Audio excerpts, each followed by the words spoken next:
Dimp Digital presents Idle Game Chat. Cool.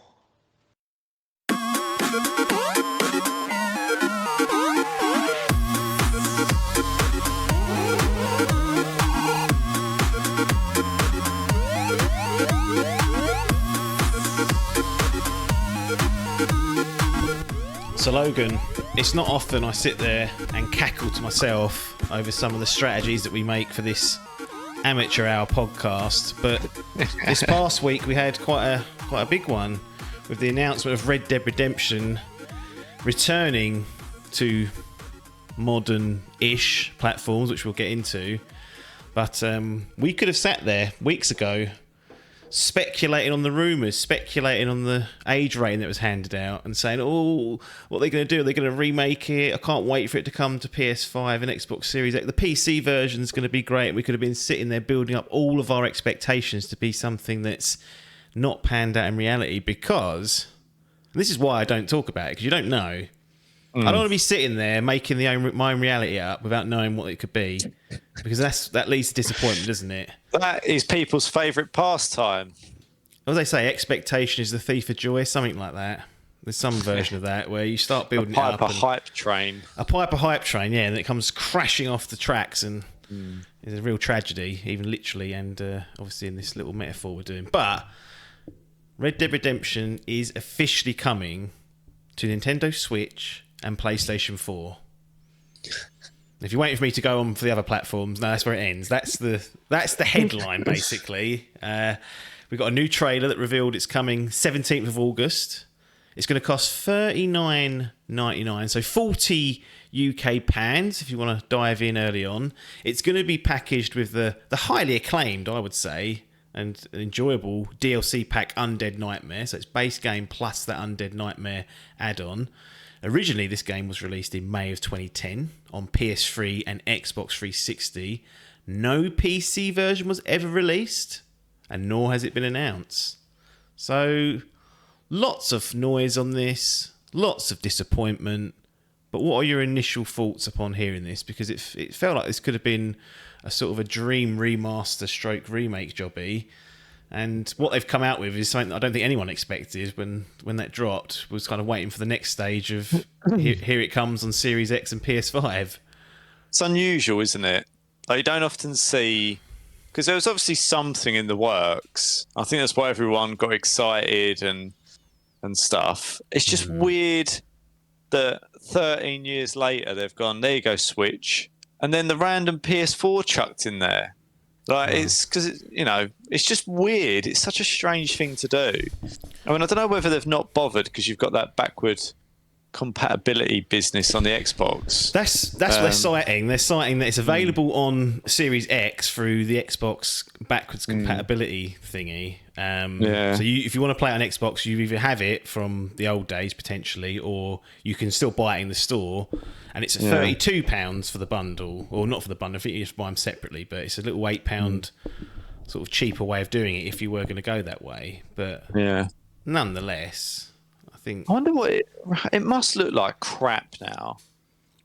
I don't know. I think it probably ages all right. I mean, GTA 5 still looks acceptable, and that was only 3 years later. I know that has been ported onto PC and on PS5 and PS4 even, so perhaps my eyes are betraying me from seeing more modern versions of that. But I mean, it's playable, but it's not what everyone wanted. I mean, considering what's happened with The Last of Us and the remakes over there, and I don't know, it's just a bit of an anticlimax, isn't it? What's worse? It just seems weird. What's worse? Jim saying I'm going to do The Last of Us after 10 years and going 70 UK pounds full PS5 version, or Rockstar after 13 years deciding to do a half measure and say 40 quid, but not going to be taking advantage of these new consoles or this new hardware, and it's not coming to PC to boot. Is it even it's not even a remaster though, is it? Have they phrased it as a port? I think they just. I'll check the verbiage they use on the site, but it's for all intents and purposes, it is a port, and I mean, I think just putting the original game over is just a bit shit, isn't it? Like this late on, you think, what are you doing? I mean, Yeah, it's what- obviously. What were they doing? The PS4's been long gone. Like, what I happened? can't. Where was that I last must, gen? We was all asking for it then. They went, no. I must admit, it's come as a surprise to me that it was never on the PS4. No, Like yeah. that has blown my mind. I don't understand that. Like, that's just weird, isn't it? That it never made it there. I'm trying to think. So would that have been the PS3 gen? No. Yeah, so When that come out, PS3 yeah. and 360. Yeah, so I had it on the Yeah. 360, I think. 'Cause Yeah. I was a 360 guy back then. Did it must have come out on both consoles though, and they're only just now bumping it up to PS4. Well, no, Is that right? What they're saying is they're not doing a new SKU, a new retail version of it on Xbox, is because you can buy it on the Xbox store, the Xbox 360 version, and play it via Xbox's backwards compatibility. Yeah, I understand. But what I was trying to figure out is why. So PS3, it did come out on PS3. It's on So it PS3, did. yeah. So it was available on PS3. It But there's wasn't, no backwards that's what I was- compatibility, is it? Because Jim went not doing that in PS4, and everyone went, "Oi!" Actually, Xbox didn't do it until they did. So Right. So what they're doing is they're just doing a port to the PS4 then, and then they've decided to might as well just bung in. That's weird. It's such a weird thing to do. Like at this point in time, like surely you'd expect Sony are looking at. They've got. I mean, we're giving Xbox a beating on this podcast, and Microsoft a general beating for many weeks and months, I think, of some form. because they keep talking, if they just shut up, they'd be left out the firing line, wouldn't they? That backwards compatibility is pretty damn good. Like in terms of giving you access to pretty much every game. And in not all games, and Red Dead's unfortunately, I don't think one of these. It upscales some games to 4K, and it'll also unlock the frame rate to 60 FPS for some games through like the system itself, even if the game's not been patched for it. So their backwards compatibility program's excellent, and it's absolutely without that, there's no way. I actually don't think the PS5 would have been backwards compatible. I think Sony would have been like, well, we've moved on, but it kind of forced the hand of it once it became a thing. Had to do it, so definitely bravo on that. But yeah, for all intents and purposes, Xbox have been playing this version for nearly 10 years. It's been sitting on that store. Crap, isn't it? I mean, it is crap. I mean, it's why bother? I don't understand. I mean, I do understand, because I bet when we look at those European sales data when it comes out, like probably be September's, or August in September, I'll be very interested to see how this did, whether it even appears in the charts, and if it does, if it's high up, if it's above Red Dead, if it's above GTA. Like, It's quite an expensive release, isn't it? It's not going to be cheap to play. It's not going to be like a £10 game. No, 40 quid, 40 UK pounds. So it's what, 60% of a full retail game. Well, is being that released fair? on a console no one's fucking playing 13 years after it's released. That's the beauty of backwards compat, innit? You just play it. It's weird. Could you pick this up on a PS5 then? So you could buy this PS4 version physically. I think they're doing a physical copy. Yeah, they are, or digitally. And yeah, you just pop it in and it'll work on your PS5. They're saying, as most games do. So that's what they're scouting. But it's not going to be, as far as I understand, there's going to be no frame rate boost. 'Cause it's going to run at 30 if it's the original code that's been used. So it's not going to be unlocked at 60. Don't think there's going to be any boost to resolutions and whatnot. Because again, it's the PS4 version of it. There might be some little bit of sprucing up that they've done, but yeah, it's kind of not going to leverage these powerful machines, and nor does it look like it's going to be coming down the pipe. Is the price? I feel like we always fall on the side of, you don't like it, don't play it. It ain't that big a deal, because the price is only relevant whilst it's that price, which isn't forever. But this has got people's backs up, as you'd expect. 40 UK pounds being asked on that. Do you still fall in the line of what we usually say is like, well, it'll be as cheap as you want it to be eventually, just wait till then? You'd expect it would be, but it's just strange that, most of the time it's because of age. Like, they just gradually get cheaper as it gets older. But I'd expect there'd be a portion of people that see this crop up on the store and go, oh, I'd like to play that again. Yeah. And get it. Yeah, but there's a lot of people saying that. They're saying, I ain't paying 40 quid for it. Disgusting price. I don't know what the right price for it is. No. And that's a really tricky thing to say, because it's still the same game. But that's what people should say on podcasts, rather than spending 50 minutes debating it, because the right price for you or me is different from Alan down the road. And that's why we're the And best-selling podcast. Well, No, it's a weird one. It feels expensive for a game that would have been £40 when it came out 13 years ago, and they're still going, yep, £13. And obviously the market's moved, but I don't think it's... I mean, the thing is, I would be sorely tempted at sub 20, I think. Oh, yeah. Like, to just replay it. And especially if they added some things into it, like quality of life changes or whatever it is. But no. Yeah. Just no, for me, at least. It's just a bit of a strange one. Massive no for me. I don't even know if I would ever, even at sub 20, I'd be bothering something like, look, I want it to run at 60. Like, that's what I'd like to replay that game. The same way I've got the GTA 5 PS5 version, I don't know, or PC version lying around, because one day I want to go back and play that at a higher frame rate, looking a bit nicer. This will not offer that as far as we know. So there's no. I mean, it would have been in the small percentages of the sniffometer. I'm not surprised. It'd have been one of those things where one day I thought, because I actually would like to replay it. That's the weird thing. I would as well. I would like to replay that because I bloody loved Red Dead 2 and I loved Red Dead Original as well. Great game. The online bit we had a bit of fun on for a while as well. It didn't have any legs, but it'd be good to go and revisit that again, like once or twice. But as you say, it's just a bit disappointing they haven't given it a bit of a buff, really. It's if you're doing that, then you're getting yourself higher up the sniffometer and justifying your price tag. But overall, I think that's just a bit. I mean, it's hardly unsurprising, right? I mean, you'd expect they've got the majority of their resource working on that GTA 6, which is fine, by the way. I'm more than happy for them to do that.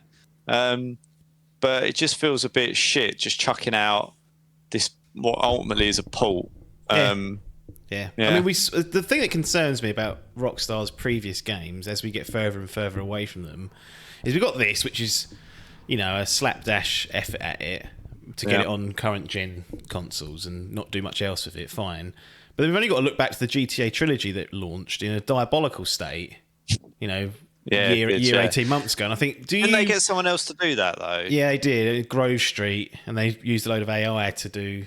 Like I love probing that brain. Like the stuff that remembers that brain is incredible. It's pointless garbage. But it's funny because they use the AI to like upscale some of the assets, and the AI didn't know what to do with certain texts. Like there'd be like there'd be like a store called, I don't know, Clothing Store 101, and it couldn't figure out what it was trying to say, so it just wrote any old crap in there. So there's people like wandering around saying that's not the store name, but here's the original. And it's like, AI is clever, but don't be using it for all sorts of things. But caught out, didn't they, being lazy? It'll cost them. But yeah, my concern is, do they even care? I mean, arguably, if you had the choice, would you want them to spend more time and resource on Red Dead Redemption Original or GTA 6? I think if you had to put a gun to the head, you'd say go on GTA 6. I mean, we know they've got more than enough money and resource. If they wanted to do anything they wanted with their previous stuff, they could make it as good as they want. But whose fault is this fallout? Because it's definitely caused havoc.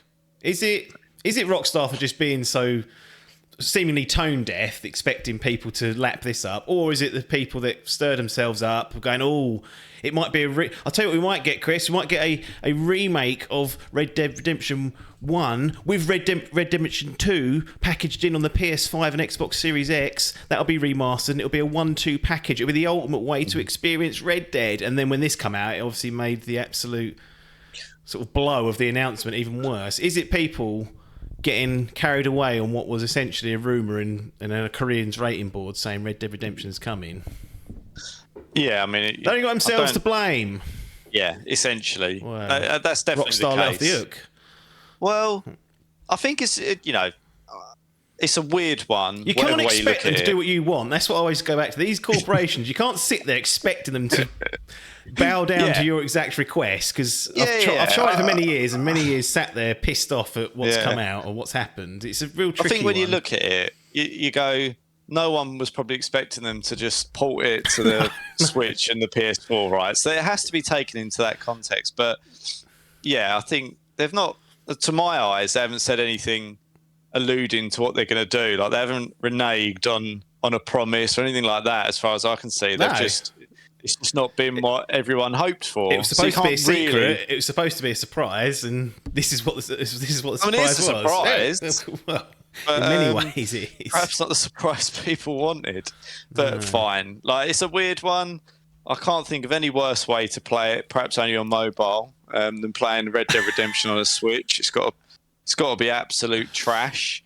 But I say that about most things. I mean, again, it's good that it's coming to the PS4 and that it opens it up for other people to play. But it would have just been better to have that touched up a bit. I think, as you say, it's if you played Red Dead and then went Red Dead 2 and then went back to Red Dead 1, like it would just feel so inferior, for obvious reasons. But yeah, it would have been nice if they'd have done something. But this is what I mean. We're sitting there going, it would have been nice. They've got most of their resource working on that fucking big old GTA 6. So let them do that, is what I say. As you say, if you've got a gun to my head and ask me what I really want, a touched up game or a brand new GTA, I'll take the GTA all day long. My advice to people is don't make up these realities. Don't get excited about anything.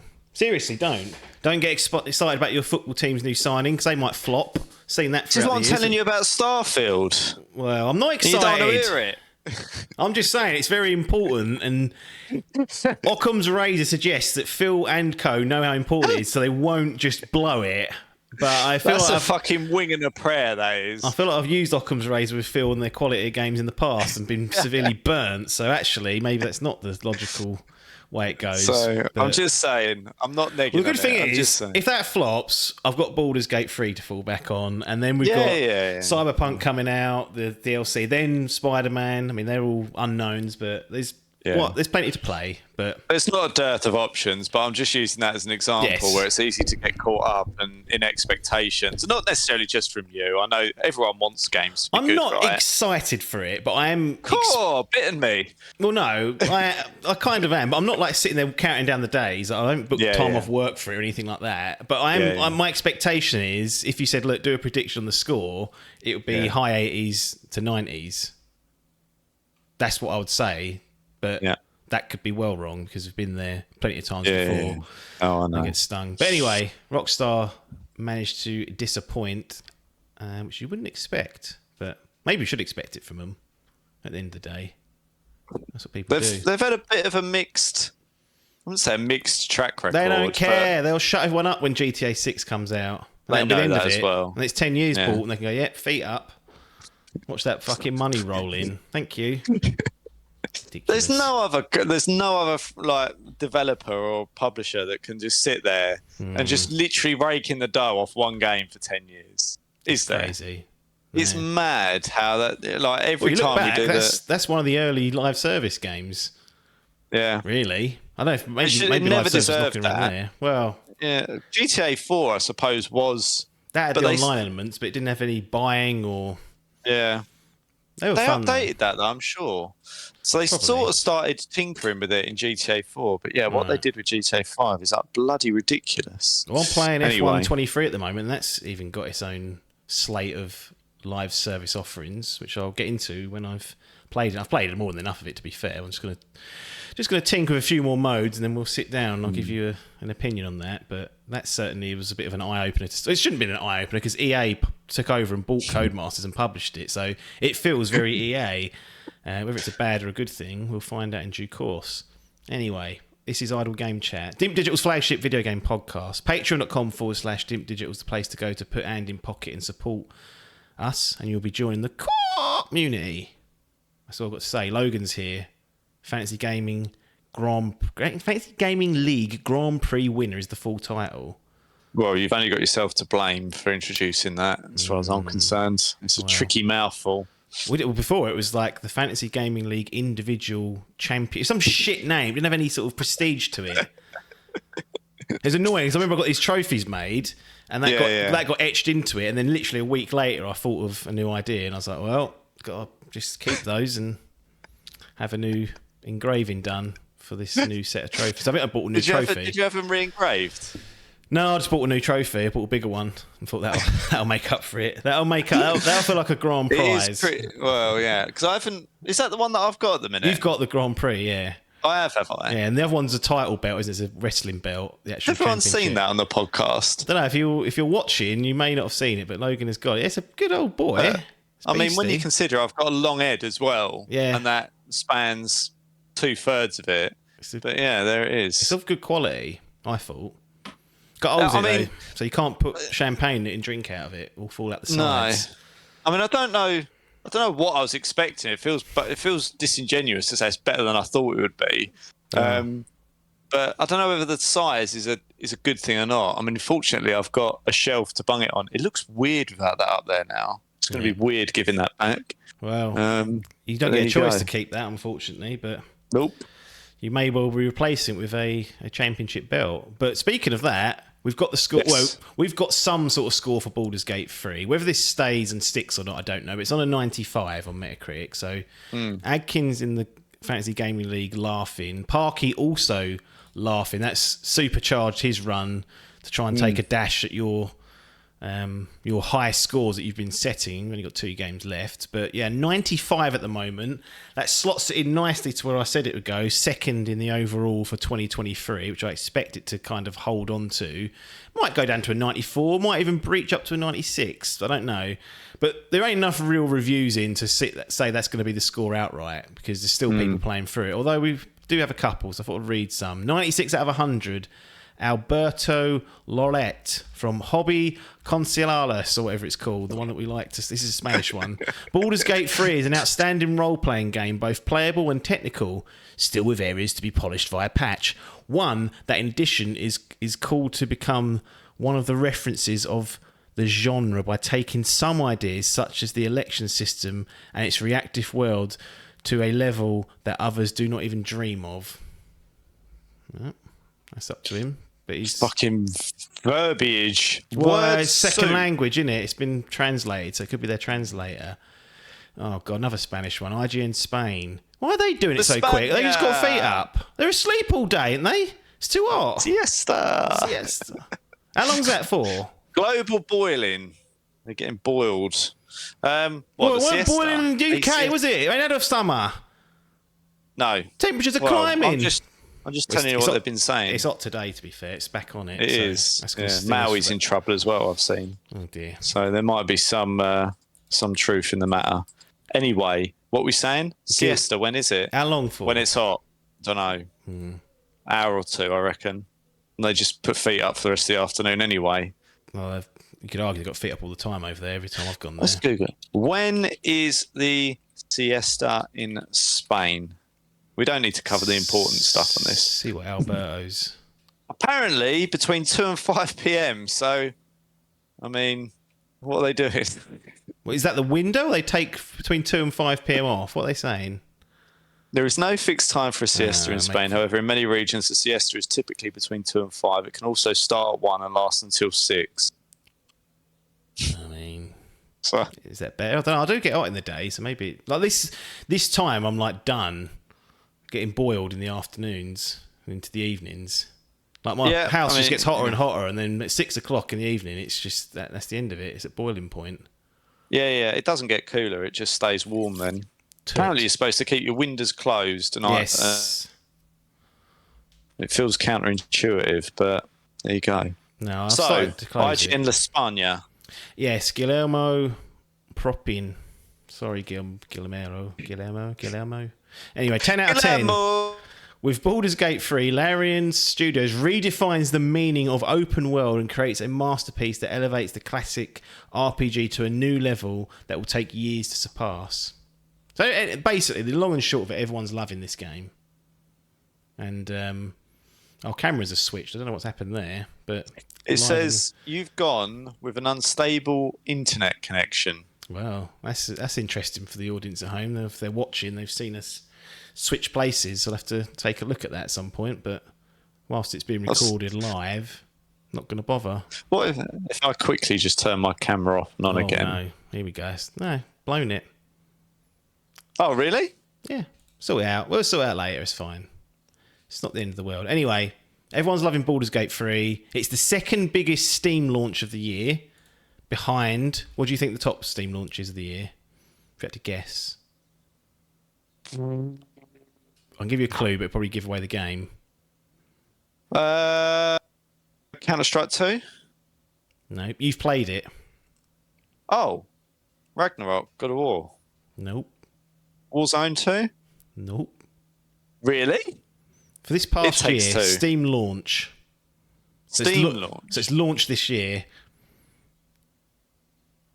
Harry? Oh, Hogwarts Legacy. Yeah. Really? Yeah. That got a I concurrent... completely forgot I fucking played that. Well, I don't know if it's a good sign or a bad sign, but that got a concurrent player rate of 879,000 on Steam. Baldur's Gate got itself up to 427 though, and that's pretty good for what you'd think is quite a niche game, but it's definitely blown up, and the scores are reflecting that. So I expect it to continue with its high to or mid to high 90s in there. So look forward to getting my teeth into that one day, but certainly not going to be anytime soon. Anyway, Call of Duty Modern Warfare 3 has been officially announced to the surprise of no one. Now, the rumour had been that they were going to skip a mainline entry this year, but it doesn't seem to be the case. Yes. Or at least that's what Activision want us to believe. We'll see when the game comes out how much content is there and whether it does feel like an expansion or a DLC, which is what the rumour was initially. It's going to be releasing on November the 10th, and the development is being led by Sledgehammer Games. So you're the Call of Duty man. What are your initial thoughts?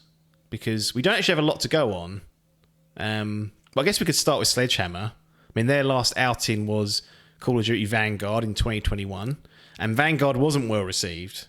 Had a pretty big downturn in sales when you compare it to Black Ops Cold War, which came before it, and then Modern Warfare 2, which came after it. In fact, Modern Warfare 2 outsold the lifetime sales of Vanguard within a few weeks of its release, so it really got on top of it. And critically, it wasn't looked upon very favourably. It was still the best-selling game of the year, but we compare that to the last games, and there was like a 36% downturn in sales. So it wasn't so hot.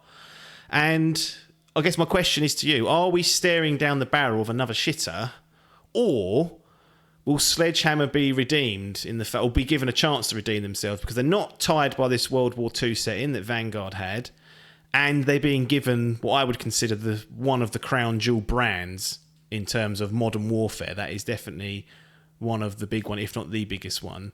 Does that give you a sense of optimism, or is it just we know it's Sledgehammer, so therefore tut inbound? Well, I don't really know about Sledgehammer. I mean, they've released 2 games, and both of them have been World War II games, and neither of them were very good. And the fans didn't like them. So I think I've said to you before, I'm surprised they've got a third bite at the cherry. And they're being given the big dog. Yeah. I mean, I don't know whether they've kind of thought, essentially, give you something different to work on. But I don't know. Their map design wasn't particularly great, and their execution, their art style, I don't think any of it was kind of hitting the notes that Treyarch and Activision have historically hit with it. Sorry, not Activision, Infinity Ward. So it's a concern. But from what I've read, apparently they're doing a kind of a bit of a back to basics with the perk system and how enemies appear on the map as red dots. When you fire an unsilenced weapon, you're a red dot. When it's silenced, you don't. And there's talk of certain perks coming back, and the perks will be introduced via gear. So depending on the helmet and gloves and trousers and stuff that you wear, will give you certain perks. And those perks will be available throughout. You don't earn them throughout the game. Things like that sound promising. Yeah. But I think there's just a general concern about their execution. And normally you get 3 years to develop these games, right? And Sledgehammer released Vanguard 2 years ago, so they've only had 2 years to work on this, which is also a concern. If they can't do it in 3 years, where's the confidence that they can do it in 2? What did they do before? Was it World War II, the one they did before? Yeah. So I think it might have even been called Call of Duty World War Two. Oh yeah, it is. Yeah, I've got the list here. So 2017, they did Call of Duty World War Two, and also they did Call of Duty Advanced Warfare back in 2014, and that was their first. That was their first out on their own. They had done Modern Warfare 3 with Infinity Ward sort of overseeing it. So essentially, they've done on their own, according to Wikipedia, of course, is Advanced Warfare, World War Two, Vanguard, and now soon to be Modern Warfare 3. So that's your slate. All been shit. Wow. But it's Modern Warfare. It does say here, assisted by Infinity Ward for Modern Warfare 3 2023. So they're always assisting, though. Yeah, I think that's fair. Vanguard was also assisted by Treyarch, High Moon Studios, Beanox, and Raven, and that was a fucking shit show. That game, it really Too many was. cooks. Well, there is that, yeah. So, look, I think I'll always reserve judgment. I'm glad some of the things that they're talking about is going back to how it was. I mean, it feels like Call of Duty, generally speaking, in some respects, has kind of lost its way a little bit, and it's what I've always said over the years. It's kind of this desire to bolt shit on and change things just because there's something different and you want to change something and try something new. And it's like, I don't really feel like it's worked for them. And without going off on a massive rant, because sales have been through the roof and Warzone's done really well and things like that. Like, I'm not cop out that argument though, isn't it? Sometimes I don't. Why are we? I get you have to live in the world of reality where the business stuff does talk to a certain extent, but if the game, you know when a community is not happy or generally lukewarm on a product, and that to me is more telling, because just by inertia and brand recognition, Call of Duty is always going to sell. Yeah. So it don't matter what they put out. They could put out a real absolute pile of shit and it'll still sell well. Yeah. So I think a lot of people have been burnt lately by how badly Warzone 2 has gone. And not even just Warzone 2, but the latter part of Warzone. I think, when they released Warzone 2, there was some elements that people didn't like as much, but it was generally well received because they'd gone back to some of the original settings from original Warzone, and then they've fucking meddled with that again, and that's just got even worse player base now, I think, than it had at the end of the Warzone era. So they've just made a bit of a pig's ear of things. And the final straw that broke the camel's back for me is they've put bloody Nicki Minaj as a purchasable in Warzone. And it's like, can't we just get back to doing what this game is here for? Like, there's so much focus now on purchasables, and really since Fortnite introduced that whole, playing as a famous person or a celebrity, they definitely jumped on that bandwagon. But I'd love a Call of Duty, and the last Call of Duty that did it was Modern Warfare, where it's kind of like back to basics approach. Modern Warfare 2 was all right, but I really didn't enjoy the multiplayer on that too much. It just wasn't, I don't know. I don't know what they're doing with it, essentially, in terms of play styles. Like, they don't seem to encourage a more tactical or relaxed play style. Like, it always just encourages this frenetic shotgun SMG kind of meta. And like sniper rifles and stuff have just kind of just been rendered redundant in the game, and I just want them to go back to this sort of, the thing that you used to do well is you can play the game how you want to play it. And I think I've said this multiple times before, it catered to all different play styles, whereas now it doesn't. It kind of caters to this like frenetic fast gameplay, and that's all you can really do on it, and that is fucking exhausting. You don't want to jump on there after a day's work and deal with that. So yeah, we'll see. I've got an open mind about it. I'll play the beta and stuff when it's out to get a bit of a feel for it. But I really just hope that if Sledgehammer make a pig's ear of this, that they kind of get removed from the equation, to be honest. Well, at some point it'll be Phil's responsibility to do any culling if it's needed. So we expect in the next 6 months that will happen. Although, as we found out with the Bethesda and the Arcane and Redfall situation, they a bit too hands off. So maybe Phil won't want to be going there tearing things apart initially. I don't think he will.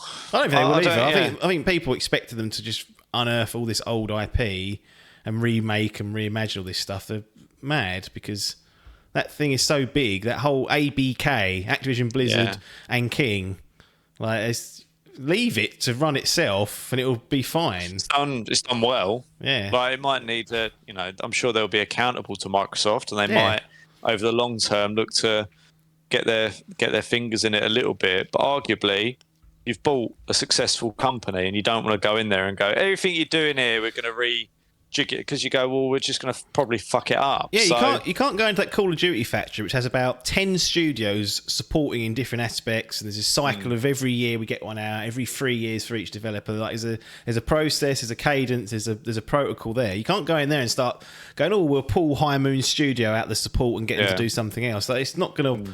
You can't just keep doing that, because there's a reason why it works the way it works. It's because they've got a lot of hands on a lot of decks working this big Call of Duty factory. And it is a big juggernaut. Like, even just the Call of Duty element of it is a huge juggernaut, let alone ABK as a whole. So I'd expect it. And everyone was like, oh, they're not going to release anything this year. I was a bit like, I don't really believe in that. Like, why are you not going to use one of these studios that you've got to fucking rake in some dough? I'm going to be interested to see those that reported that, because I think one of them was Jason Schreier at Bloomberg, is usually spot on.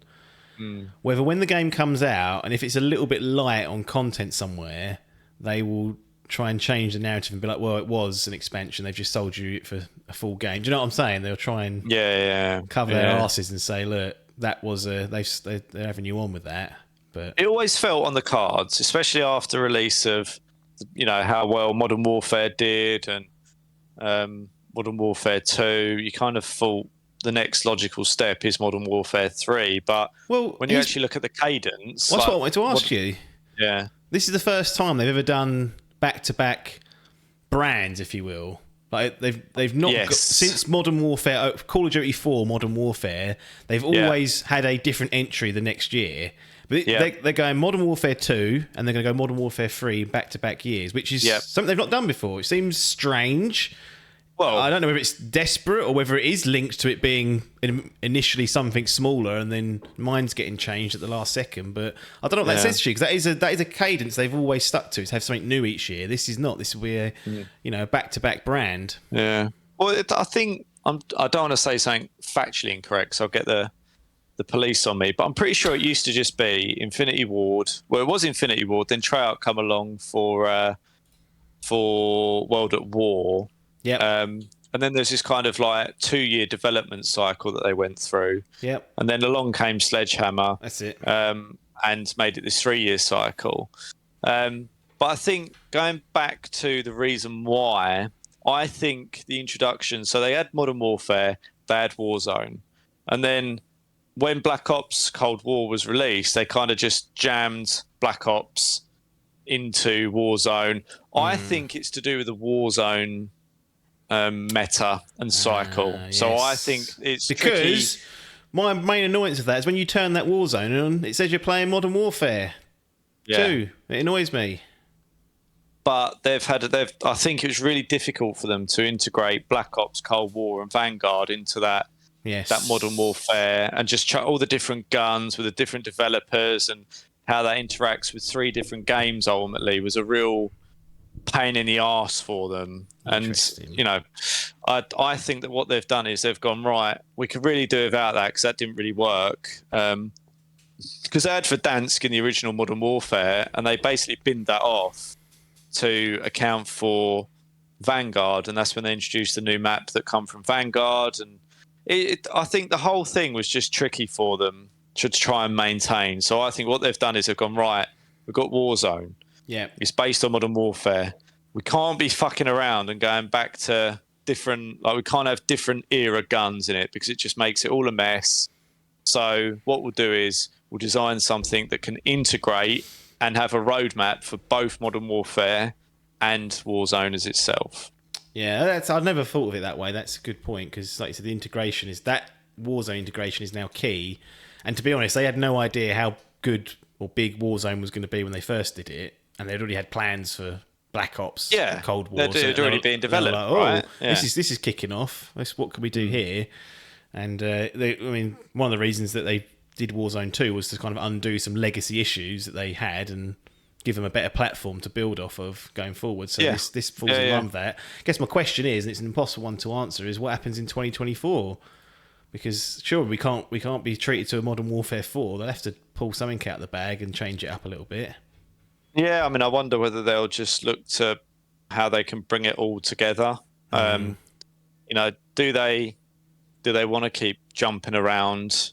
Like, does it need to jump around in time and do all that kind of stuff, or can they just continue? You know, they could do one Call of Duty 2030, like they can keep it in the modern day and come up with wars and things to do. And it wouldn't surprise me if they continue to do that. And I'm fine with it. I don't, you know, I've always enjoyed the World War II styles, but you know, the last couple just haven't really worked. I think that's fair to say. Like, World War II wasn't great, Vanguard wasn't great. Yeah, so I think it'd be interesting to see where they take it over the next few years and see, you know, will they skip a year? Will they try and do something to even go a little bit forward without going to advanced warfare? But will they do you know, try and move it forward a little bit, but keep it modern? Yeah. Don't know.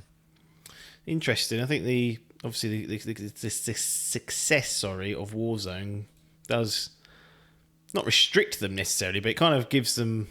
They don't want to create headaches for themselves. Yeah, they can't. It's such a cash cow. It's mad. I mean, and people will expect it to be integrated into the newest version of Call of Duty. So if you're going up in space doing all sorts of plasma, I mean, that sounds like kind of what it.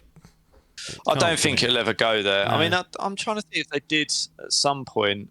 There was like a rail gun and stuff like that, but they just make it so poor in multiplayer that it just doesn't feature in the meta. So they've got ways of, especially this whole chasing of metas and doing that kind of stuff where everyone wants meta guns. They can basically pick and choose what is played and what's not played. Yeah.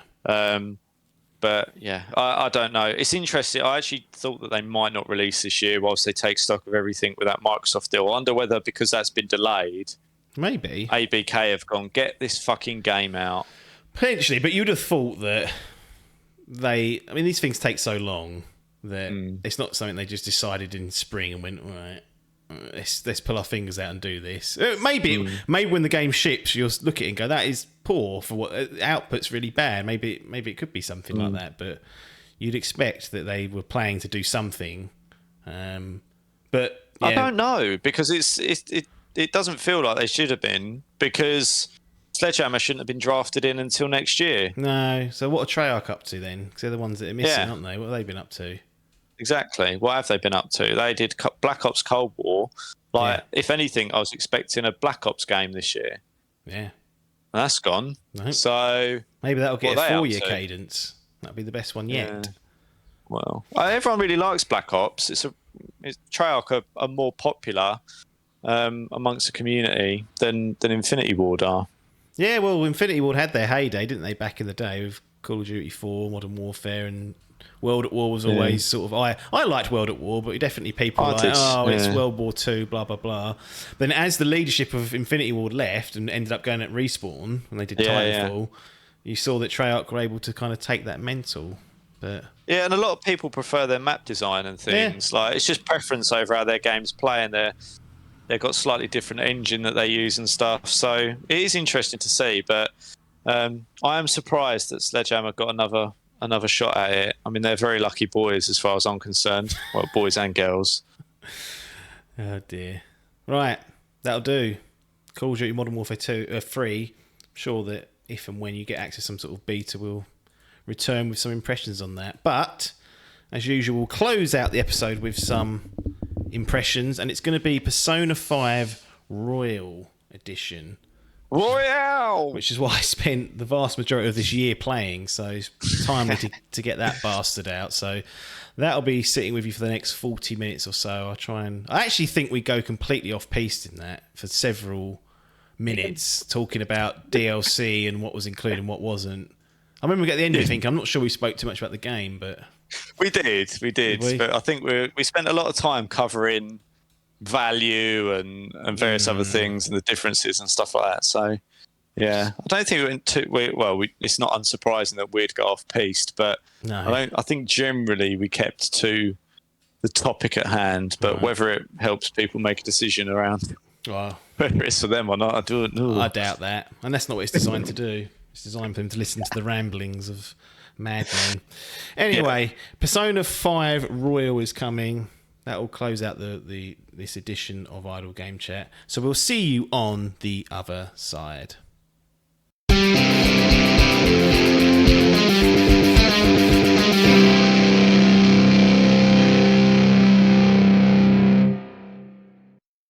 Welcome to the Dimp digital voicemail service. Please leave a message after the tone. Tom Adcock, aka Pac-Man, talking about the 2022 game, God of War Ragnarok.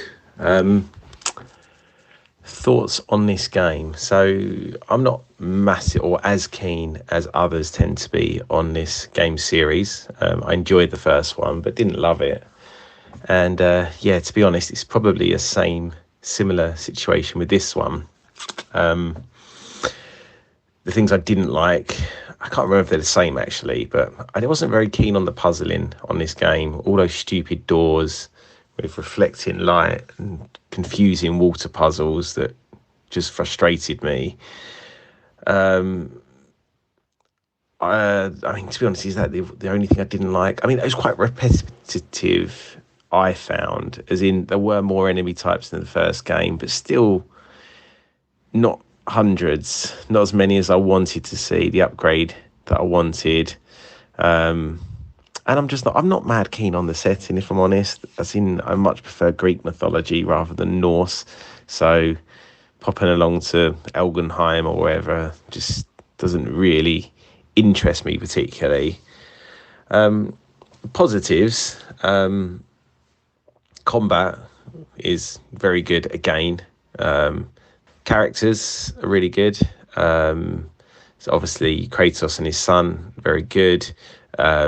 The baddies in the game, Odin and Thor, fantastic, especially Odin, great work there. And then some of the sort of supporting characters, Freya, good in a bigger role this time, or a more supporting role, I guess. Boss fights were better than in the first game. They were more varied and actually quite fun, puzzly, some of them. So enjoyed that. So that's about it really. As for a rating, I'm going to come in at silver, and it's fine to hang on my wall of glory or whatever it's called, because it's good. I just don't think these games are as great as everyone, but still had fun, enjoyed it, and would recommend you play it. I mean, you're probably going to love it a lot more than me, is the truth. Take care. Here we are then, back with some game impressions. To close out this edition of Idle Game Chat, you got Apps and Logan here, who's probably returned. There's no guarantee that you were doing the first part, but it's a good. If you were betting, this is what you'd bet on. This combination was kicking off and going through the podcast. It's the most likely combination, isn't it? At Like present. it'd be odds on. Yeah, and if it wasn't, then who knows what's happened. Which probably An means absolute bust up, and I've walked out over pay. Could be that. There's no pay to walk out over, though. I say you get round these unions, you don't pay anyone. All volunteer work. All voluntary charity in work. the guise I of call a it. hobby or Yeah. whatever you do. Yeah, agreed. Exactly. But I'm here to talk about Persona 5 Royal, which is the latest mainline Persona game available. Not what I just called it, Persona Royale 5. You know, Yes. It's because that battle... Now, is it Battle Royal or Battle Royale? well, it's Battle Royale. Is that how it's always like- written in, like, the descriptions and stuff? Does it have Yeah. that, or have people just... Okay. Yeah. So Fortnite is a Battle Royale. I don't know. There must be This is- Royale element. Must be fight to the end. Yeah. Like to the death. Yes. I mean, there's a film going way back. I think it's... Again, this is where I get a bit... I'll trick myself and think, have I remember this correctly? But there's a Japanese film called Battle. I think it's called Battle Royale. It's the first time I sort of heard it coined, and also in wrestling, they do those battle royales where you chuck each other over the top rope, and the last person in the ring is the winner. So that's how I initially heard it, and then it started seeping into this games. Why don't we do that as a fucking huge map? And yeah. I mean, we're off piste here because this is absolutely nothing to do with. Well, I think it's important 5. because Persona 5 Royal, I've heard a lot of people call it Royale. And it's not, it's Royal. And I've still not been able to make that connection as to why it's called Royal, really, because the game's not really about that. I mean, it's a bit of a stretch, I'd say. But Hunger Games clearly was inspired by Battle Royale, the film, and that is a brutal film, that original, if I remember correctly. I've only watched it once. I was like, Jesus. I might have to go back and try and find the genesis of the term Battle Royale, because it must have come from that film. That appears to be like the first. When was the film out? 2000. Well, they was doing that in wrestling well before that. They had Battle Royales before that film came out. Yeah. So I can't believe that wrestling invented it. It must have been stolen from somewhere else. But yeah, I don't know. That's a bit of homework for me to do today. Yeah, and maybe on a future episode, you'll come back and say, "Oh, remember that answer for Persona 5 Royale? I've got it." And in fact, the way that things are timed, that answer might come before people hear this, so it'd be really out of sync. Because I'll forget that this conversation happened. It shouldn't have happened, but it has. It's a little bit of it's kind of like podcast extras. Yes, I'd say from a podcast that this probably has no bearing on or relation to. We're both wearing different T-shirts, although the way I'm going, I think I've got 2 T-shirts or polos in cycle at the minute. So well, I've only got 3 colours that I wear, so there's a good chance that I'll be wearing the same T-shirt colour. There's a 1 in 3 chance of that, so who knows? The continuity might well be there for both of us. Anyway, we'll Persona 5 Royal, I'll hand over to you to control what is going to be asked and not asked, and I'll be quiet until I'm summoned. Yep, that's fine. So I think I'm still interested and a little bit surprised that these sort of games have taken you. Obviously, we did a Persona 4 review not so long ago, and you pretty much, unusually I'd say for you, go from like one big game like that into another. We've obviously been through the fact that you didn't feel the need to touch Persona 3 and whatnot before because you think that's going to get remastered and all the other ones are pretty much irrelevant. So Persona 4 was your first foray into this franchise, and then you obviously loved it so much that you went for Persona 5. So here we are. Yes. The only reason I really played it, I'll give one reason. One, I did enjoy Persona 4 Golden greatly. Had some issues because it's fucking old. I think I said that. It's crude was the word I used. But it was the fear of Phil taking it off Game Pass. And knowing it's a long game, and look, I played this for 140 hours, I think my save clocked in at. And I probably played it in excess of that because at least once I remember reloading an earlier save for whatever reason. I can't remember why. It wasn't like hours earlier, but I've did that a few times, so it's probably close to 145 hours. And I knew that would take a lot of time. And I thought, well, Phil doesn't really give notice of these things coming off, and I think October 2023 will mark a year that it went on, a year or so. And I thought that's going to be probably the earliest it's going to come off. And rather than miss the boat, let's just get into it whilst we're kind of hot on this Persona ride. And do you think it'd be good? And this is a little bit of podcast extras that we're getting into here. But do you think it'd be good if they would had a date when it was kind of like estimated removal date, earliest time of removal? Thank you. That's all it needs. And they just won't because they don't want anyone to know what's been agreed or not agreed, I guess. But I suppose. Mostly stuff stays on there for a minimum of a year. I mean, I have seen exceptions to this, and this is always the worry. And this is why this Game Pass malarkey sometimes gets up my nose. But it feels like a small price to pay for the value at the end of the day. And I think it does. I think that's ultimately what the side that we fall on, but it doesn't mean I'm going to indefinitely subscribe to it. That's the warning. That's the warning shot fired to Phil. There's not now the price is going up as well. I got that email the other day. So I know you're pretty good at building up, stacking it. But now the price is going to be going up in future. It does make you a little bit more. Did that make you think? No, No, you didn't no. think. I mean, I'm broadly comfortable with the value that I get from it. To be honest, I'm not too worried about an extra £12 a year or whatever it is. It's not, fundamentally changing my perspective on it. But there would get a point if it was, £15 a month to £18. Like it starts going. Was I spending that amount per year on games anyway? And that's right. So then it becomes that discussion: do I buy games, trade them? Like it becomes a different thing. But I think arguably, I do get my I've just started Far Cry 5, for example, like that, and things like that. Like, it gives you the option to just go to things that you otherwise wouldn't have played. But I think it's an interesting point to know. The fact that you went from one to another so quickly, and that's got the potential to introduce fatigue earlier and impact your view of the game and things. So I wanted to get that in there. Just to say this, you can get Far Cry 5 for £8. Yeah. So you finish it within a month, or you've blown 15 or 13 quid or whatever it is. Well, I've also got other stuff, and it's just in addition. But what my point is, it's kind of like, oh yeah, I fancy giving that a go. Like, and you don't have to look how much it is. You don't have to go out and get it. You just go there and you go, download, done. Like, and you can do that for multiple different things. I gave Need for Speed a go as well, which by the way was shy and binned, but it gives you that chance, like, to just go, is this any good? And then if it's not, you can just sort of cut your ties with it. No questions asked. Anyway, Persona 5 Royal Edition. Yeah, it is the Royal Edition. Also, with Game Pass, it automatically downloads and gives you the DLC that it had, which I wasn't really aware of, to be honest. I think it's called like the Treasure Trove set, something along those lines, which gives you a real boost to start with in terms of finances. So very rarely was I even close to running out of money.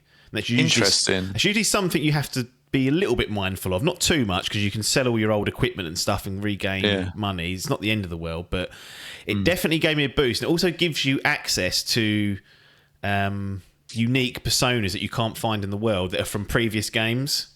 And they are powerful. Like, they are pretty powerful. I don't think it necessarily... Well, put it this way. On level 1, you could access a level 99, level 90 if you wanted. In the game, you can't do that naturally. Like, it doesn't let you grab a persona that's overpowered than what you are. So how did Ronnie feel about this? Well, I didn't use them unless I was at the right level, so I had to install some level. Otherwise, I would have just put 90 on and just walked through the early part of the game. Yeah. And it wasn't a particularly challenging game either, I must say. I mean, this is something we'll probably get into later, but it wasn't particularly challenging, so I never felt the need to really stretch the limits of what is acceptable. But that's worth noting that I had a massive leg up, really, I feel like, at the start of the game, just off the bat, that you have this treasure trove DLC and all these personas and whatnot. And, I think I would have got through it without them, certainly, but it made things that perhaps maybe would have got a bit stressful, less so, because the resistance wasn't quite there. And that's, I'm not sure you even asked the question, but I just butted in. But whilst I remember, I'll mention it. I mean, to be fair though, we're in cards on the table basically here anyway, introducing the game and whatnot. And I think that is a valid point in terms of cards on the table and how your version, if you like, or your experience of the game might be slightly different. Someone picked up the OG vanilla version when it originally come out. Even when Royal, did it originally come out? Must be 2020 or something. So here's the thing: you had Persona 5 original vanilla, that's the true vanilla, came out worldwide in 2017. Cool. Then the Royal edition came out in 2020 March. Yeah. So Royal adds a new chunk of the story, so a new semester. Like there's 3 semesters in Royal. In the vanilla game there's only 2, so there's like an extended kind of story part, and it adds a load of other like quality of life improvements to the game as well. So Royal is the version you want to be playing, I guess, is for advice out there for people, because it scored really well, didn't it? Oh yeah, so this is like in one of my draft teams, because I was like, cool, this series of games is absolutely loved critically. They're in the 90s all the time. Yeah. And again, it's because they're giving it to people that like those games. Like, I think if we gave the game to you, you'd have a different perspective. And it's always that we always have that conversation Turn-based about combat generally always loses 10 points for me. Well, if you want to score well, you're better off having a real niche game and making sure only the niche people get it. When you try and burst out into the mainstream, you get all manner of people playing it who shouldn't have their hands on it, criticising it from all sides. A Far Cry every year gets crapped on because it's a bit vanilla, but also because everyone plays it and everyone has an opinion of it, regardless of taste. So it's difficult. Whereas these games have got a very targeted audience, which is probably small in comparison, but they know what they're doing when it comes to serving that audience, which is what you're after, really. Yeah, fair enough.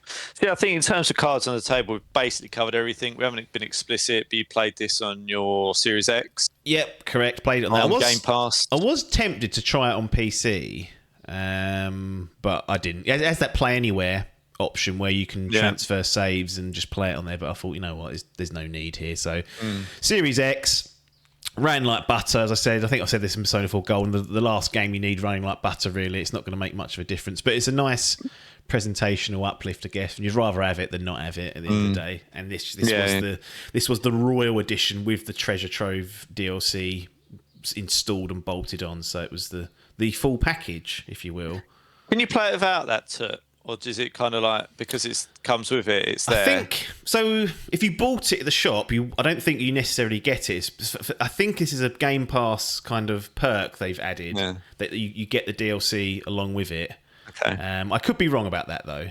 Did you play through the DLC? Well, the DLC doesn't really... So the game is treated as though... really into the weeds. I've completely thrown out an agenda and just asked that's fine. shit questions. So the way this story works is you won't know that it's an extended bit. Okay. Unless you played it before, where it ended at X point, now it ends at Y. So it ends at a different point. It goes further, basically. In terms of the DLC stuff, it's not like because it's all items and in-game stuff and not necessarily quests or content in that sense. It's just there in your inventory when you start. You just start the game with, extra money that I wouldn't have known I wouldn't have started with unless I'd looked it up. I thought, fuck me, they've given me a lot of money here. Turns out it's because that treasure trove is there lurking. And the same with the access to the personas. Yes. Why would you buy the DLC if you only had the vanilla? That's a good question. Because Royal, if my assumption is correct, wouldn't have the treasure trove by default. You have to buy it separately. You know what? I don't actually know. I really don't know why you would. I don't know why people would buy it. Why you would pay extra money for it? Because yes, it makes your life easier, but as far as I can tell, there's no essential content there. And if you're a long-time fan and you want to use personas from Persona 3, Persona 4, etc., and different variations of those, I suppose that might be a reason enough to add them. But in general, I'm not convinced it would be that valuable unless you wanted an easier ride. So are we now doing pay to win? I don't know.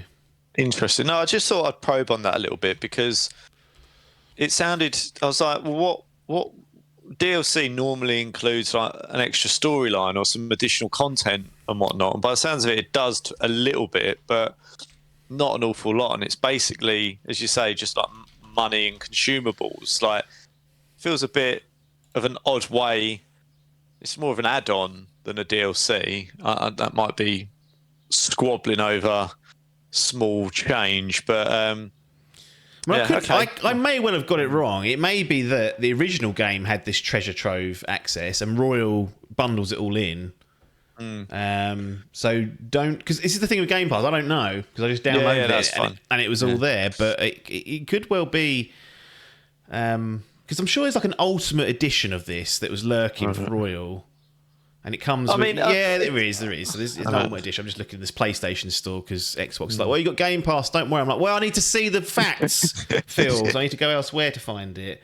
Yeah, Persona 5 Royal Ultimate Edition includes the game, Persona 5 Royal DLC pack. Yeah, it's basically costumes. There's costumes and shit in there as well, I forgot, which I never used, and other items. So, I mean, why you would buy that, I couldn't necessarily tell you. Yeah, it's a tricky one, but I wasn't complaining because it was all just sitting there for me. Yeah. I mean, it's there. It's like, well, here you go, soundtrack being added, so you can add new soundtracks in, like the Velvet. To be fair, Room. a lot of people like the music in Persona and listen to it on playlists, on streams and stuff. Like I have seen a lot of that happening, so that's not unsurprising, but interesting. I thought I'd just probe you on that a little bit because I was a bit like, Steve wasn't quite adding it all up in his head and coming out with a value add there for a DLC. So I thought I'd see what you reckon on it. I mean, it's tricky because it's saying sometimes on the PlayStation Store it's saying the DLC's free. I don't be knowing now. I'm confused myself, but you know, it's there if you download it on Game Pass, and it'll be automatically added, and you'll have That's no all choice you need to in the matter. worry about for this, I think. And then if you're concerned about it, do your research, is what I'd say, and come to your own conclusions. Sort yourselves out. Let's get into the meat 20 minutes later, shall we? So, Persona 5 Royal. What do you like about this game? What brought you back to Persona 5 after Persona 4? Obviously, other than the fact that it was the timing piece was a concern. And what did you particularly like about this edition that kept you going for nearly 145 hours? So the reason I went back, excluding the time limit that Phil put on your gaming time these days, artificially to get more money out of you, the greedy bastard. Is I basically knew that this was a more modernised, better version of Persona in terms of the quality of life improvements, and I didn't realise how. Basically, the headline is almost everything in Persona 5 Royal is better than what's in Persona 4 Golden. Mm-hmm. Almost everything. Then the only two exceptions really are, I'd say, the soundtrack is marginally better in Persona 4 Golden, but that's like platinum level soundtrack. So, and this is close, so it's not like it's a disgrace. It's probably on the same level. Just I preferred the Persona 4 Golden soundtrack. And I would say that the characters in Persona 4 Golden are better as well. Just like the individuals that you encounter, their sort of stories, how they behave, day to day. The actual characters in Persona 4 Golden are better. But the narrative, the overall arcing narrative, what happens in Persona 5 Royal, I believe is better. So that's the kind of change there. But then just in terms of when you play the game, it's just everything is improved in one way or another. Better, easier to understand, onboards you much quicker into the dungeons and the palaces, which they're called. The dungeons now aren't these fucking hallways that are generated randomly depending on what floor you go on. They are levels that have been handcrafted and created with shortcuts that you can find, secrets, etc., etc. They're actually explorable areas that you want to go around and look at. Everything. Literally, I could sit there, you could name any item of the game, and I'd say, yep, it's better in Persona 5 Royal in most cases. It's just presentation, slicker, better, bigger areas to do. The restrictive saving is still slightly restrictive, but much better than what we had in Persona 4 Golden. Fast travelling around easier. Stupid small things like you can go on the map and check where people are. So if you want to go and say hello to someone, you can just find them on the map and then fast travel over there rather than guessing if they're there or not, because it's Tuesday and not Wednesday. Quality of life improvements then, as well. It's unbelievable how much. Well, it's not really, because the gap between the games. I think 2008 Persona 4 originally came out, and this was 2017, 2018. So they had plenty of time to get on with it, and they did get on with it. But yeah, the highlight is almost everything is better in Persona 5 Royal than it is Persona 4 Golden, which is a resounding success, really. Yeah, I think it's always good when you don't see complacency in certain bits. Like they've clearly identified where they can, almost on a roadmap, go, we can take each of these tracks forward in a way that we want to. Rather than just doing a few bits and then leaving some of the rest of it as it is. It's nice to hear that they've actually gone, do you know what? We want to make everything better. And they have done. Even just small things, like in some of the bigger battles, if you die during it, it will say, do you want to go back to your last save point, which will probably be manual and could be 10 minutes ago, 20. Or it could be if you've been a bit sloppy, it could be hours back. Or it says, do you want to restart the battle? Yeah. So at that point, you're given the option. You say, do I need to change my loadout and equipment? Okay, I'll load my last save. Or no, I just got a bit unlucky there, or I got the tactics wrong. Let's jump straight back in. Even just things like that, it makes fighting the bosses less punishing and just doesn't take away much of the challenge. What's the challenge of me running towards the boss room again? There isn't any. This is my problem with like Bloodborne and things. You get stuck on a boss, but to get to the boss, you have to run through 5 minutes of to get there, and you're like, well. And that's where it can grate on you, right? Because you're just going through the motions, and you get sloppy, and you get hit, and you go, ah. And to its credit, Elden Ring, for the most part, fixed that. They added the stakes of, I think it's Makira, I think it is, which is basically a checkpoint outside the boss room. So they knew, even they knew that's nonsense, and eventually put a system in place. And it's similar here. I mean, this is, again, I'm comparing a very old game to a more modern game. Yeah. And just the change in philosophy is it's refreshing to see, because I don't know, forever I'm always thinking these developers are up their own arse so much that they just double down on things because that's the way they are, Chris. That's the way they do it. That's just the way we do it. Sorry. That's the design. That's the vision of the game. And you're kind of sitting there going, well, it's fucking shit though, isn't it? So now we've got the opportunity here where they've kind of added lots of quality of life improvements and made the game far more approachable. Yeah. No, it's good to hear. And you just say those. Sometimes for me, when I play older games, it's those elements of games, modern games, that you miss. And it's always simple things. It is like how the saving works and some basic additions that are just quality of life changes that just aren't there. And it almost, I don't think you should underestimate the difference that they can make to the playability of a game. Yeah. Especially when you just kind of expect it and then they're not there. Like for you to go back and play something like Persona 4 that is 15 years old, like that is noticeable in the game. Yeah. Like you do judge those games by today's standards in terms of what is. Isn't it odd that I would imagine there's no technical restriction on that? They weren't waiting for the next generation of consoles to implement those ideas. They just at some point someone sat there and went, why are we doing it this way?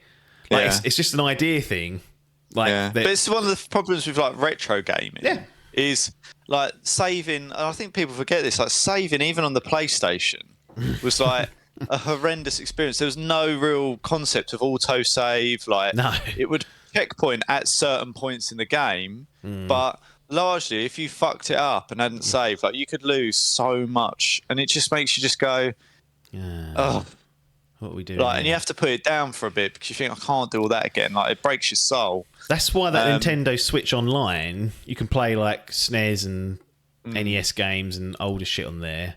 You can, the system's built in like a checkpoint system, a manual save system for you, so you can rewind the game. Yeah. So you're never going to suffer the same fates as you suffered when you were younger and got to the bitter end of a level and then died. And it went, well, back to the beginning you go. You're like, oh no, I'll just rewind that bit. Thank you. And it does make the games comically easy. But then I also think, God, the amount of times I'm using this, how did I get through any of these games? And the truth was I didn't back in the day, really. No, get through a handful at best. Is one that just always got the best of me. Like I could never ever get past a certain point on Golden Axe, and I was just like, "Fucking hell!" You could Why now. is this so hard? Well, you could now. To be honest, I think there's also a point where because it's so easy now to use that tool, you don't get any better at the game because you just don't learn. You don't need to learn from your mistakes. No, I think eventually, if you would. If you put your mind to it, you could get past Golden Axe back in the day, sort of natively. But with the option there, without that crutch, you're like, well, there's that. But give me that on 60, 120 frames, and I'll play it easy. Yeah. So broadly, in terms of things that you liked, everything is basically where you're at. It's pretty universal. Yeah, there's very few. Anything that's a problem really is just a nitpick. I mean, you could argue 140 hours is ridiculous, and it is in some ways. Well, it is in some ways. It depends. If it's 140 hours like I spent on Assassin's Creed, then yes. Like that is ridiculous. that is ridiculous. But if it's all a matter of time and investment. I mean, I've spent more than 140 hours on Fortnite. I've spent more than 140 hours on Rocket League. I've spent more than 140 hours on Warzone. Like it's arbitrary numbers in the end, as long as the time that you have spent is sort of viewed as time well spent in the majority. Because I look at Assassin's Creed Valhalla and go, well, really? But I don't look at Rocket League and go, really? Or do you know what I mean? It has to be taken in context of that. Yes. Yeah, I mean, but even then, I didn't. I mean, maybe there's undoubtedly a couple of times I was a bit like, but just walk away from it. That's what I've learned. You just don't force the issue. Yeah, and then if it ain't happening and you ain't loving it, then walk away. Walk away for and a come day back and to it come another back. day. Yeah, exactly. It's not a I problem. do that on the reg. I go, yeah, no, tonight ain't the night. I'm too tired. It's not happening for whatever reason. The brain ain't talking to the fingers, and the fingers ain't talking to the brain, and the game's pissing me off. So let's walk away from it all. That's the way to do it. Any game can give you some form of fatigue, whether you're 10, 20, 30, 100 hours into it. So, you just have to be wary of that and go, am I overdoing this? Is this partly my fault? Yes. Right. Is it a problem? So, is it a me problem? Yeah, basically. So, we briefly touched on it, but are there things that you want to call out that when you were playing it, you're like, this is not what I want. I didn't enjoy it. Anything noticeably broken or? Yeah, nothing noticeably broken at all. It's a really clean game from that perspective. Performance-wise, there's not a lot of performance it needs to be running, but for what it's aiming to do, it does perfectly fine. You'll be surprised. Yeah, I know, it's true. It's true. Some things you look at and think, why is that struggling? And there's a reason behind it. But for this, nope, it was fine. I mean, there's gripes. I think this is a gripe, but it's not a deal breaker in it. But I feel like the added royal semester, like the thing that's unique about playing this game, is it adds new characters as well. And I remember one of my main criticisms of Persona 4 Golden was I ended up with some ending that didn't get to the third semester because the game, in its infinite wisdom, decided that if you want to get that, you've got to really jump through some very specific hoops. Now, there are specific hoops with Royal you have to do, and I went through them without knowing. I just bumbled through them, which is fine. I'm happy. That's not a problem. They're much less of a arduous process to get through. And if you've played Persona 5 and then you play Persona 5 Royal, it will almost be immediately... You'll know what you're supposed to do based on the new characters that are introduced. It's kind of like, okay, those new characters, I should spend time getting to know them because it will require some level of interaction with them to unlock sort of the final part of it. So if you're a veteran coming into it, you probably would have guessed already what the idea is to do. I did it without knowing, naturally, just sort of it felt maybe lucked out, which is fine. But my small gripe is that actually it's very apparent when the original game was going to end, because there's as with most games, there's a crescendo building and whatnot. Yeah, and it almost sort of peaks too early because of that. Like it's this massive like moment that's kicking off and whatnot, and then it's sort of like, you're not quite done yet because we've got this royal content for you to go through. I mean, that is a tiny small gripe, but it was noticeable sort of having to go back into the doldrums after that. I was like, I feel like I'm done almost at this stage, and to its credit, the extra sort of semester is intriguing. What they are saying and doing there from a story perspective is really compelling, but it probably didn't quite reach the heights of where the original ended, just in terms of everything's building towards that. And this felt like more of an epilogue, if you will, than a continuation or an expansion of the core story.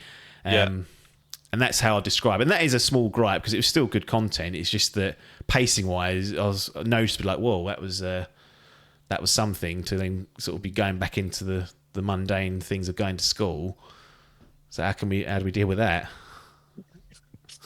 Maybe that's just one of those things, like when we played through the Division, it's just sometimes tricky to know what was OG versus additional content, and sometimes it is tricky to play games with DLC all in one, without a gap in between or coming back to it, because it can seem unnatural in some ways. But it's a fair point to call out, I think. Yeah, and it's for me, it was clear that what had happened. I was like, okay, I'm fine with this because I knew that there's an extension. This is what these games are.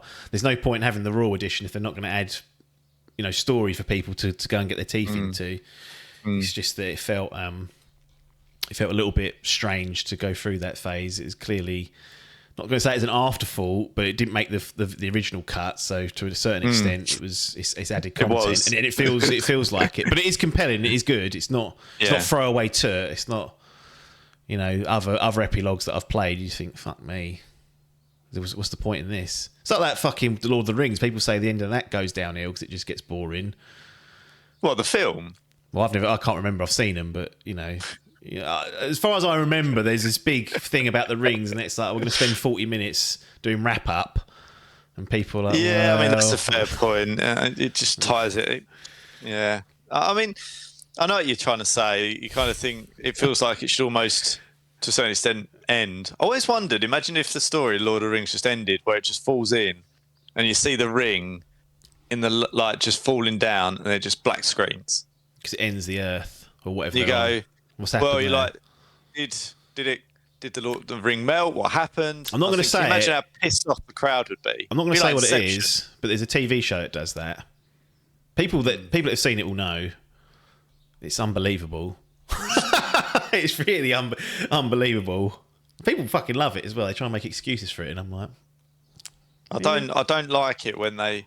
The one that still annoys me is Inception. It really bothers me all right, that they don't confirm that, because the one thing you want to come away is knowing. Is knowing. And I get there's an argument that you know of intrigue in terms of leaving it, but you're playing with fire, aren't you, when you do that to people?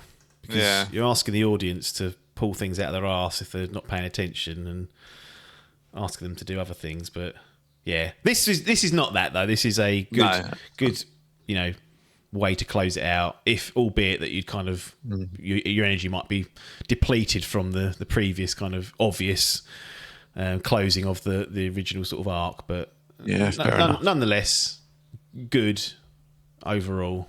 And I said the overall narrative is very good. Yeah. So I think then it's fair that we bring this to the finale of the review. Which is us in the proverbial limo pulling up to the gaming gallery and asking whether we get the keys out or not. And I think that feels like it should be a foregone conclusion at this point. Yeah, it's a banker to unlock the doors, head into the gallery for sure. We head in, we go to your wing. Have we called them wings?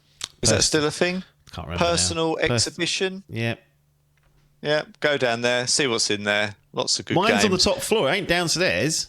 Well, you work your way up there. It's a level, I'd say. So you sort of walk through and there's sort of 5 or 6. Rooftop exhibition I've got with canopies over it, so it's not getting that dirty old water on there. It's all been thought out. All right, you can have the rooftop as CEO. Sorry, you're not operations. I'll have that. So yeah, we walk past Persona 4. Yep. Because it feels fair that it should go next to it. So what do you give it?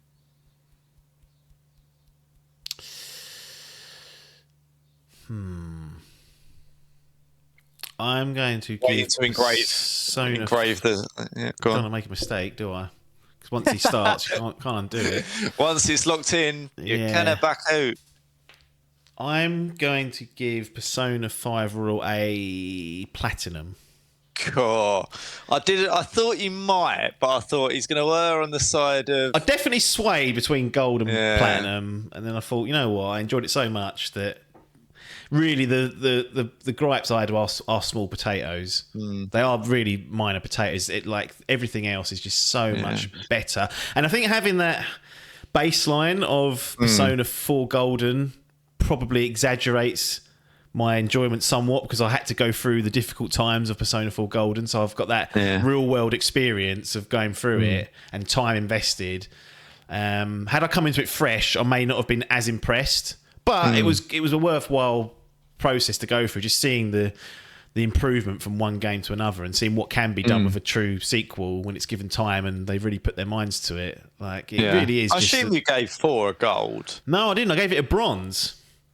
Because I was sick of the archaic. Well, I think in its day it probably wouldn't have blinked at it. But the problems I always highlight is in 2023 when I played that, the save system was cack. The dungeons were boring to a certain extent. There was all this archaic nonsense you had to put up. It doesn't onboard you. All of that is just completely resolved, and then you've got a great story on top, great characters, great soundtrack. They've improved things in the combat, added new depth to that, and really just done an upstanding job. There's really very little to pick this up on and say, yeah, it's bad. I mean, none of it's bad. I mean, in a good way, you are, if there's something there to pick up on and be critical about, I feel like you would, you're very good at not allowing a Destiny syndrome to creep in. You're very good at being objective, and you're very good at calling out the bullshit when it's there. So, for you to sit there and you go, everything's improved, and the only thing I can pull out is the fact that the DLC didn't hit the same heights, but still very good. Like that speaks volumes, really. Yeah. To the quality of the game that you've just played. Yeah. And by the way, it really is high quality. I've just gone back to check on what this is on OpenCritic, and it got a 94 and a 98% critic recommends. I mean, that 2% not recommending that. It must have. Yeah. I just don't see how, if you're not into these games, that you don't just fall in love with this. I guess there's always the issue of these games that because there's so much story, so much character work. If you don't connect with that, that's the only pitfall, really. But if you loved the combat from 4 or the combat from 3, like all that stuff is just enhanced to an objectively better degree, in my opinion. Yeah. Like everything just feels better, and the only thing really that sticks out at that point is like, well, did they land the characters? Did they land the story? And the answer to those questions is yes. What you prefer over the other games is probably going to be personal preference at that point. But they haven't shit the bed with the narrative or the story or the characters or the soundtrack. Everything else is still up to a standard where you'd check it in and say, yep, that's ticked off, thank you. So it really is a great game. I'm just going for, I thought I'd just see because you said, what are these negatives? And by the way, the lowest score for this game is a 6 out of 10. Well, IGN Korea giving it a 60 out of 100. And they said it's really difficult to find a game that has the best combat system, pool of characters, story plot, visuals, and audio all in the right balance. This turn-based JRPG is one of the textbooks of its own genre, but we're reviewing the expansion pack here, which happens to be the same full price as its original. Okay. This clearly is the only thumbs down of this review. In some ways, fair if you've gone through the original, isn't it? If you've gone through vanilla, and then Atlas and they come to you and say, right, we've got a new version of the game coming out. It's 60 quid or 50 quid. Yeah. And the vast majority of the game is very similar, but there is a lot of improvements in there. There's a lot of small changes and tweaks and things that make the game just feel so much better to play.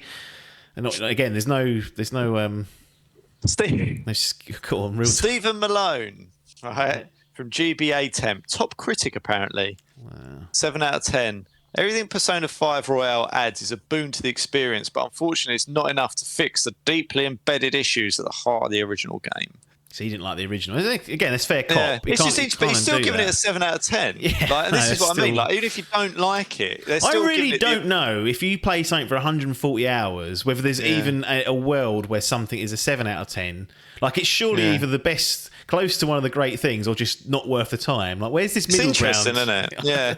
It's interesting that the middle ground is 7 out of 10 as well. Yeah. Like, but anyway, I just thought it was interesting when I just popped that up. Like, it's broadly just like, honestly, if for whatever reason you're listening to this chat and haven't played Royal but have played 5 Vanilla, and you're using this as your, should I go and play it or not? Don't. I can't give you the 40 minutes back that you've just wasted, because I haven't got that experience. I can't sit there and tell you whether it was or wasn't worth it, because I just came in and basically played the definitive edition off the bat. So. Which arguably is the right thing to do.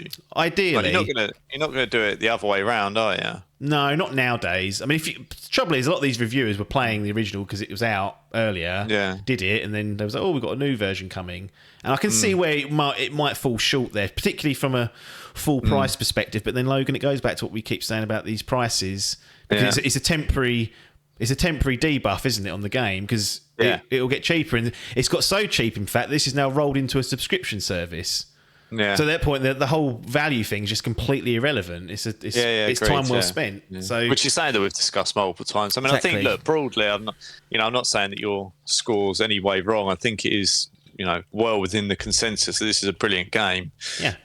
It's just interesting to see why you've got, as you say, that 2%. Yeah, I wasn't. It does make sense, though. I think logically it does make sense for people, albeit I think it's somewhat short-sighted if you're harnessing it on the price for people, because you're timestamping the entire review, the entire review and the opinion piece. Whereas if you say, you could say the time invested, the extra another 100 hours plus another 30 hours isn't worth it. That's a different conversation, and one that you can say, that's fair, because that's something that people will experience. Whereas the price thing, can be irrelevant to some people if they've A, got a lot of money, or B, waited long enough, or C, borrowed it off a mate, or what if they've done to make it cheaper. Great. So you can mitigate that. You can't mitigate time spent. The time being asked will be the same. Anyway, waffling.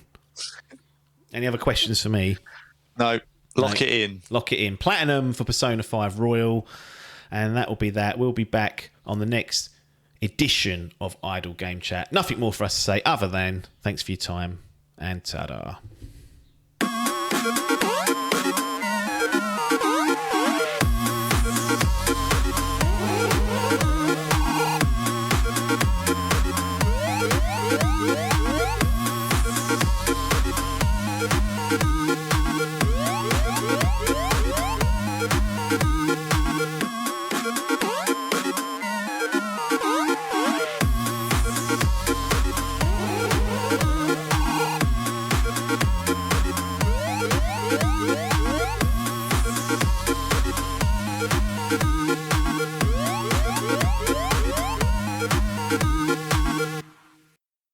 This was a Dimp Digital production.